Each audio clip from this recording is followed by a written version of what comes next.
Hey guys, Sandy here and welcome back to my channel. Today is a twofer. We are doing off the board with pineapple papers, and I'm also using my homemade kit, which is very Disney themed. So today I am using this Pinterest pin that has been on my board for a long time, and I am using these photos.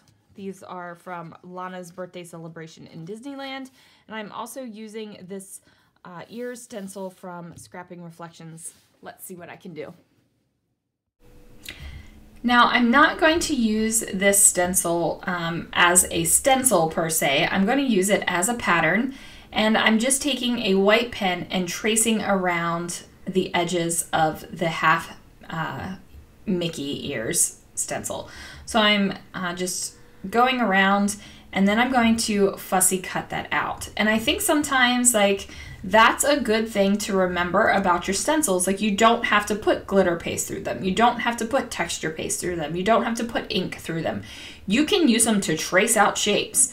You can use them to make doodly marks in the stencil. So you don't always have to put a medium through them. And I just knew when I made this ears stencil that this is the one thing I want it to do. I definitely want it to do like a Mickey hat ears. And that's because I've had this idea for a while, but never actually did it. I don't know why.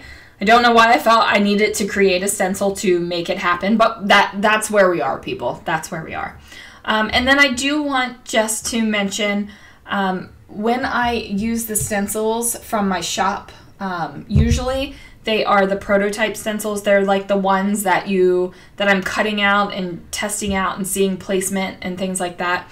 So they're a little bit thinner. They're a little bit like their thickness is a little thinner. I know I just said that twice, but so the quality is a little lower for the prototypes. But the stencils that I mail out have a 10 mil thickness, and the ones that I am messing around with and trying out things have a 7 mil thickness, or 0.7 mil thickness, not 0.7. So there is that. So the stencils are looking a little flimsy on camera. They are a little flimsy because they're the prototypes. I probably should cut myself out some with the good ones so you can actually see the quality. We need to make that happen. Okay, so I wrote Lanah's name in cursive on the hat, and then I'm just trying out my papers from my kit. I'm trying to figure out like what ones I want to use. I definitely want to use that striped paper across the center of the page because that is directly from the pin on my Pinterest board.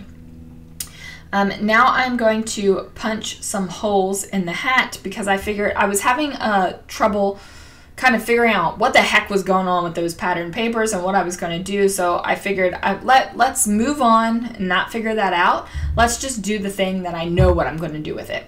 So I take a piercing tool, and this is an old Making Memories piercing tool, which makes me sad when I use it because my original piercing tool broke, and that was a Making Memories piercing tool, and I just love them.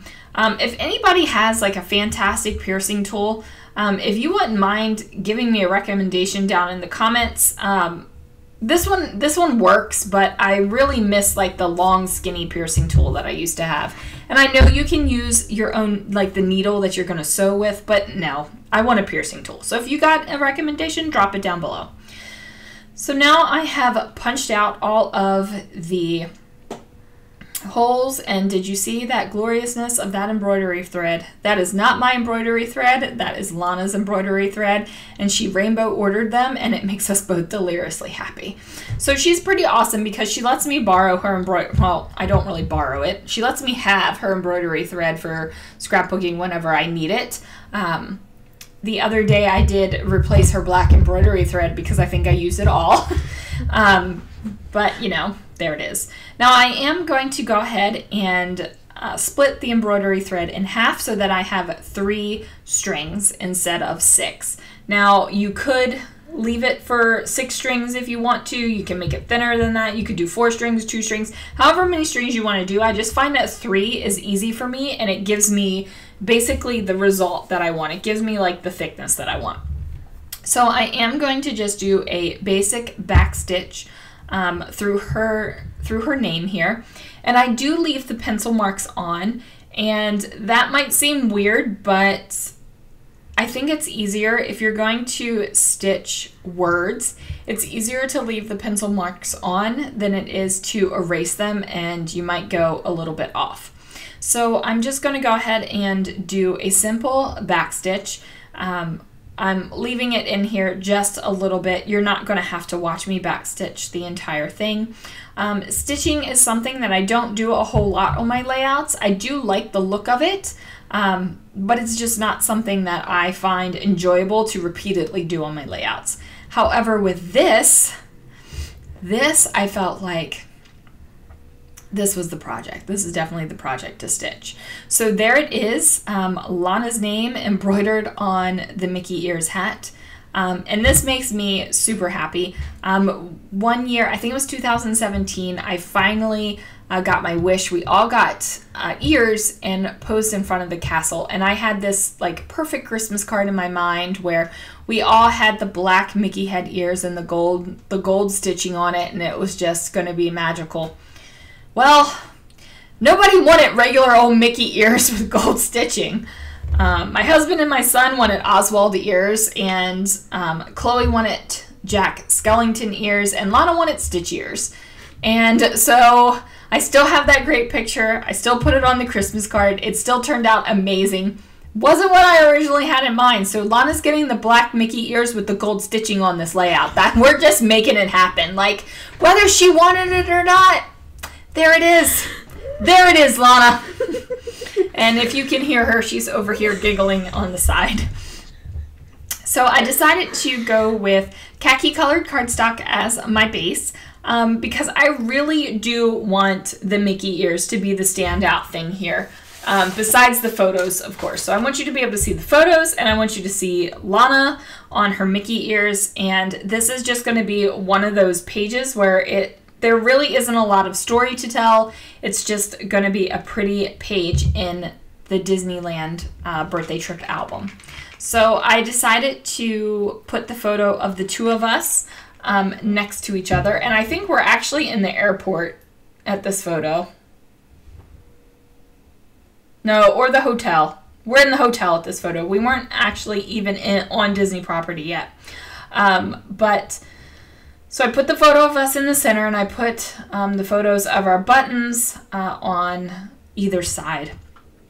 Lanah got the birthday button. I got the celebrating button. I think it's fun at Disney that they allow you to have these buttons, and not only does the person that it's their event, but the people with them get to say, I'm here for somebody else too, which I think is really great.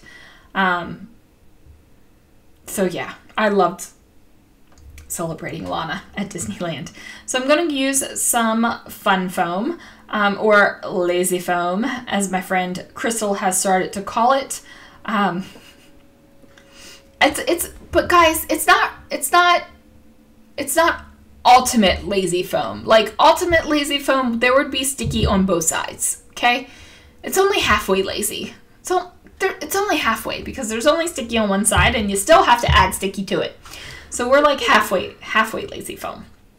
And I still think it's cuter to call it fun foam and unfun foam, but that just might be because I started calling things unfun foam, and I think I'm hilarious. So,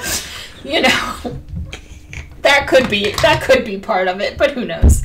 So anyway, I'm trying to figure out if I want these ears straight like they are in the pin, or if I want them to be crooked. Or no, they're crooked in the pin, but I decide that they want to be straight. I'm doing this voiceover without the Pinterest pin up in the corner yet, so it's all from memory. And even though I did this layout today, the memory is not like that kind of stuff. It just doesn't.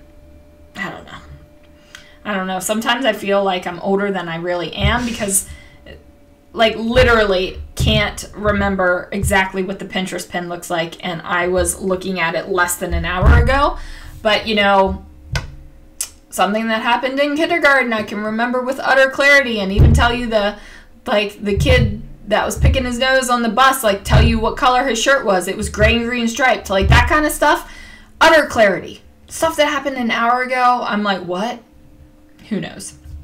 So anyway, I am trying to embellish this layout. I don't want to put a whole lot of embellishment on the layout because, like I said, I really want the ears to stand out. So I do decide to do something over here in the corner, and that is for basically, it was a good place because there's a bunch of white space over here on the photo. Nobody needs to see my shoulder. And I also ripped my yellow grid paper a little bit, so I needed to camouflage it and cover it up. So I go ahead and find this black and white label, and that's a Freckled Fawn label from years and years and years ago. I kind of layer it over top of this little scalloped circle thing, and then that is layered over top of a wood printed frame. So it's not real wood or anything, it just kind of looks like it. I add the date, and then that is going to do it for this layout, guys. Not a whole lot of embellishment, not a whole lot of journaling, because like I said, this is going in a complete album, and it's just going to be one of those pretty pages to look at. So there it is, you guys. Thank you so much for joining me today. Please make sure that you check out everyone down below that is playing with Crystal and her Off the Board series going on every day this month. And I will see you guys again real soon for another video.